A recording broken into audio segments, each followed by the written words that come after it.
अस्सलाम वालेकुम। आज हम बात करेंगे जैसे आपकी मर्ज़ी के 7वें एपिसोड के बारे में। तो वीडियो शुरू करने से पहले हमारे चैनल को सब्सक्राइब कर लीजिए अगर अभी तक आपने नहीं किया, ताकि हमारी हर न्यू वीडियो आप तक पहुंच सके। यहाँ पर अलीज़े जैसी आइसक्रीम खाने आती है, वहाँ पर उसकी मुलाकात सलमान से हो जाती है। वो उसे देखकर हैरान रह जाती है। तो वो उसे कहता है कि क्या बात है, तुमने तो अपनी शादी तक पे मुझे नहीं बुलाया है। इतनी देर में वो दोनों बातें कर ही रहे होते हैं कि वो बताती है कि मैं अपने हस्बैंड के साथ आई हूँ। वहाँ से शायरी भी आ जाता है, तो अलीज़े इंट्रोडक्शन करवाती है। तभी वो कहता है कि अच्छा ये तुम्हारा यूनिवर्सिटी फ़ेलो है। सलमान भी उससे मिलता है और कहता है कि हाँ, हम यूनिवर्सिटी में एक साथ पढ़ते थे। शायद इसने मुझे शादी में इसलिए नहीं बुलाया क्योंकि इसने मुझे लगता है बहुत ही ख़ास लोगों को बुलाया था जिनमें मैं शामिल नहीं था। यहाँ पर शायरी उससे कहता है कि तुम्हारा यूनिवर्सिटी फ़ेलो तो ख़ास ही होना चाहिए था, तुमने क्यों नहीं बुलाया इसे। तभी अलीज़े कहती है कि अगर यही बात करनी है तो जाके उससे पूछ लो, फ़िलहाल हम यहाँ आइसक्रीम खाने आए और हमें आइसक्रीम पे ही फोकस करना चाहिए। वो चुप हो जाता है। जैसे ही घर जाती है तब भी अलीज़े का मूड कुछ ठीक नहीं होता। शायरी उसे कहता है कि तुम्हारे मूड को क्या हो गया है, तुम लड़कियाँ बहुत मुश्किल हो गई हो समझने के लिए। इतनी देर में वो कमरे में चला जाता है तो अलीज़े अपनी मामा को कॉल करती है क्योंकि वो बहुत ज़्यादा परेशान होती है। तभी उसकी मामा कहती है सब कुछ खैर खैरियत तो है ना, शायरी तो तुम्हारे साथ ठीक है ना, कोई बात तो नहीं हो गई घर में। तो वो कहती है कि ऐसी कोई भी बात नहीं है। तो उसकी अम्मी कहती है कि तुम इतनी उखड़ी उखड़ी क्यों लग रही हो। तो कहती है आज हम आइसक्रीम खाने गए थे, वहाँ पर सलमान से मेरी मुलाकात हो गई, शायरी भी वहाँ था। मेरा तो दिल कर रहा है मैं शायरी को सब कुछ बता दूँ, लेकिन उसकी अम्मी उसे मना करती है और कहती है कि तुम पागल तो नहीं होगी, अगर मर्द के दिल में एक दफ़ा बाल आ गया तो ये कभी भी दूर नहीं होगा।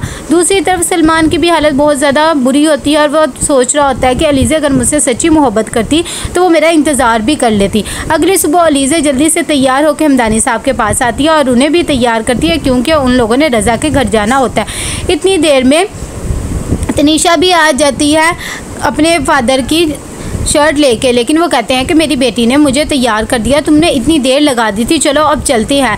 तो वो कहती है अभी तो मैं तैयार तक नहीं हुई, ना ही शायरी हुआ है, आप लोग तो ऐसे करने हैं, ऐसे करते हैं कि हम आज डिनर कैंसिल ही कर देते हैं। लेकिन वो कहता है कि नहीं, इतनी देर में शायरी भी आ जाता है। तो कहते हैं कि क्या कर रही हो। तो कहती है कि तमाशा देख रही हूँ। शायरी कहता है ये नेचुरल बात है, तुम तो ऐसे जेलस फील हो रही हो। यहाँ पर सब रज़ा के घर चले जाते हैं, तभी सब बातें कर रहे होते हैं। तो रज़ा अलीज़े को कहता है कि तुम्हारी नंद बहुत ही टेढ़ी है, इससे ज़रा बच के रहना। जब वो ये बात करता है तो अलीज़े बेचारी हंस के बात टाल देती है और कहती है कि ऐसी बात तो नहीं है, बल्कि ये बहुत ही अच्छी है नताशा। लेकिन वो कहता है कि फिर भी जब उसकी मामा रज़ा की मिलती हैं अलीज़े से तो वो भी उसकी फ़ैन हो जाती है और कहती है कि तुम तो बहुत ही अच्छी हो। यहाँ पर उसकी कज़न्स भी होती हैं और वो अलीज़े को जानती होती है क्योंकि उन्होंने अलीज़े के लेक्चर्स वगैरह सुने होते हैं और वो उसकी बहुत बड़ी फ़ैन होती है। ये बात शायरी को कुछ अच्छी नहीं लगती है। वो इतनी देर में अलीज़े को साइड पर ले जाती हैं। तभी अलीज़े उनसे डिस्कस कर रही होती है और कहती है कि मैं तुम लोग को कोई बुक्स वगैरह बताती हूँ, तुम लोग उन्हें भी अपनी ज़िंदगी में शामिल कर लेना। यहाँ पर नताशा शायरी को कहती है कि तुम्हारी बीवी ने तुम्हारी इंपॉर्टेंस बिल्कुल ही ख़त्म कर दी है। इतनी देर में शायरी जब उसे बुलाने जाता है तो वहाँ पर जो लड़कियाँ खड़ी होती हैं वो उसे पीछे करके खुद सेल्फी लेने लग जाती हैं। यहाँ पर रज़ा की मामा कहती हैं कि अब सारे मामलात वगैरह अलीज़े ही देखेगी, मुझे तो लगता है कि शायरी भी उससे जल है। शायरी कहता है कि मुझे जलने की कोई भी ज़रूरत नहीं है। हमदानी साहब भी इसके टाल देते हैं और कहते हैं कि हाँ अभी हमारे घर की बेटी है, यही सब कुछ देखेगी। यहाँ पर रज़ा उठता है और नताशा को कहता है कि आज मैं तुम्हें अपना लाउंज दिखाता हूँ। लेकिन वो कहती है कि मैंने 1000 बार तुम लोग का गार्डन देखा हुआ है, अब क्या दिखाना है। अभी वो बातें कर ही रहे थे कि इतनी देर में रज़ा की मामा कह देती हैं कि आपकी बेटी बहुत ज़्यादा सड़ियल है, पता नहीं आपने इसकी परवरिश कैसे की है। इस बात पर वो उठकर चली जाती है। जब वो बाहर जाती है तो उसका मूड बहुत ज़्यादा ख़राब होता है और वह रज़ा को भी कहती है तुम जानते हो कि मुझे इस वक्त गुस्सा आया है और तुम लोग कैसे सारे अलीज़े के पीछे लगे हुए हो। वो कहता है कि हम तो इसलिए कह रहे थे कि अब वो तुम्हारी भाभी बन गई और शायद तुम लोग के डिफरेंसेस ख़त्म हो गए। लेकिन वो कहती है ऐसा बिल्कुल भी नहीं है।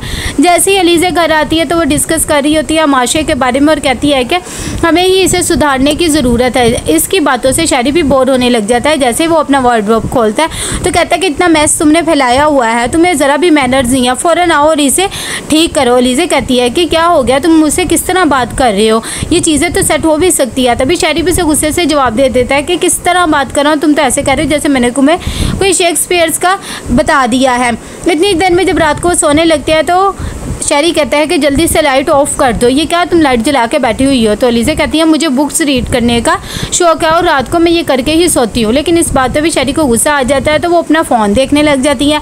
जैसे ही वो फ़ोन यूज़ करती है तो उसकी बेल ऑन होती है, उस पर भी शहरी को गुस्सा आता है और कहता है कि इसकी ब्राइटनेस भी ख़त्म करो और अपना फ़ोन साइलेंट पे करो, तुम्हें पता नहीं लग रहा कि तुम्हारे साथ भी कोई सोया हुआ है। अगली सुबह जब अलीज़ा अपने ऑफिस जाती है तो वो बहुत ज़्यादा खुश होती है क्योंकि वो जिस प्रोजेक्ट पे काम कर रही होती है वो प्रोजेक्ट फाइनल हो जाता है। उसके बॉस बताते हैं कि तुम्हारा काम सबको बहुत ज़्यादा पसंद आया लेकिन बजट थोड़ा कम था, इसीलिए तुम्हारी सारी डिमांडें नहीं पूरी की गई। जिस बात पर अलीज़ा को गुस्सा आ जाता है और वो कहती है कि मैं ऐसे काम नहीं करूँगी। यहाँ पर अहमद आया होता है रमज़ा के पास और उसे कहता है कि कितनी तुम्हारी पढ़ाई रह गई है। तब भी वो कहती है कि अभी थोड़ी सी पढ़ाई है। इतनी देर में से अलीज़ा की कॉल आ जाती है तो वो कहती है कि शुक्र है तुमने भी मुझे कॉल की, क्या बात है, सब कुछ ठीक तो है ना।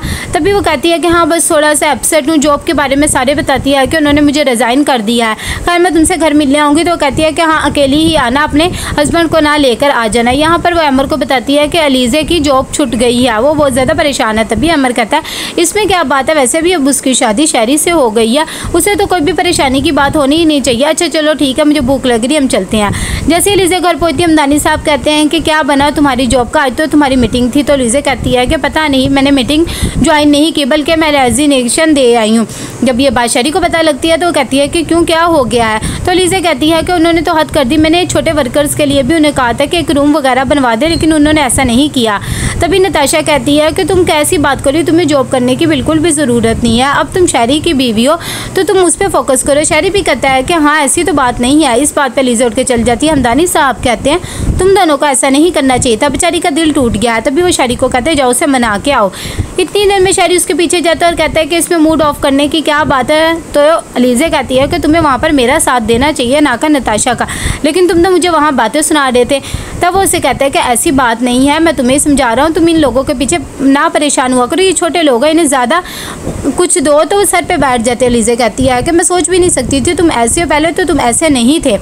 यहाँ पर अलीज़ा बहुत ज़्यादा परेशान होती है और अपने फादर को अपनी जॉब के बारे में बताती है। तब भी वो उसे कहते हैं कि चलो तुम्हें बिल्कुल भी परेशान होने की ज़रूरत नहीं है।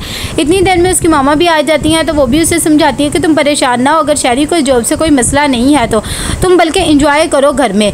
वो ये कह के फ़ोन रख देती है, थोड़ी देर में बुक्स पढ़ने लग जाती है। यहाँ पर शहरी आ जाता है तो वो कहता है कि चुराओ कमरे में आ जाओ। तो अलीज़ा कहती है कि नहीं, मेरा एक चैप्टर रह गया, अभी ये मैं कंप्लीट करूँगी, वैसे भी तुम्हें लाइट से इरीटेशन हो जाती है। तो शहरी उसके पास बैठता है और कहता है कि तुम परेशान ना हो, अगर तुम कोई बिज़नेस करना चाहती हो तो मुझे बताओ, मैं इन्वेस्ट करूँगा जितना भी पैसा करना है, जो सा बिज़नेस कहोगी वही तुम्हें ओपन करके दे दूँगा। अगली सुबह जैसे ही वो उठता है तो वो अपने चेक बुक के बारे में पूछ रहा होता है और कहता है मैंने तुम्हें कितनी दफ़ा कहा नताशा से पूछ रहा सब चीज़ों के बारे में, लेकिन तुम तो पूछती नहीं हो। अलीज़ा कहती है इसमें कौन सी बड़ी बात है। जैसे उसका फ़ोन बजता है वो अपना फ़ोन सुनती है तो वो कहता है कि किसका फ़ोन आ गया। अलीज़ा बहुत ज़्यादा खुश होती है और कहती है कि मेरे बॉस ने मुझे फ़ोन किया और उन्होंने मेरा प्रोजेक्ट अप्रूव कर दिया। यहाँ पर नताशा रज़ा से मिलने जाती है और अपनी शादी के बारे में डिस्कशन वगैरह कर रहे होते हैं। शहरी भी बहुत ज़्यादा परेशान होता है और उसे नताशा की बात याद आ रही होती है कि तुम्हारी बीवी ने तुम्हारी वैल्यू बिल्कुल ही ज़ीरो कर दिया। वो फ़ौरन उसके ऑफिस जाता है और देखता है उसका बॉस उसके बहुत ज़्यादा क्लोज होता है। ये बात शहरी को बिल्कुल भी पसंद नहीं आती। खैर वो उन लोगों से मिलता है, तभी उसका बॉस कहता है कि आपकी बीवी बहुत ही मेहनती है। यहाँ पर शहरी जब उसे लेके आ रहा होता है तो वो कहता है तुम्हें अच्छा नहीं लगा मेरा ऑफिस में आना। तो अलीज़ा कहती है ज़ाहिरी बात है मुझे अच्छा नहीं लगा। तो शहरी कहता है कि तुम अपने बॉस के इतने करीब थे, मुझे तो कुछ ज़्यादा ही जेलसी हो रही थी और कुछ और ही लग रहा था। जिस बात पर अलीज़ा को गुस्सा आ जाता है और वो कहती है तुम्हारा दिमाग तो ख़राब नहीं हो गया। तो कैसा लगा आपको ये एपिसोड, लाइक में शेयर करके लाजमी बताइएगा। अल्लाह हाफिज़।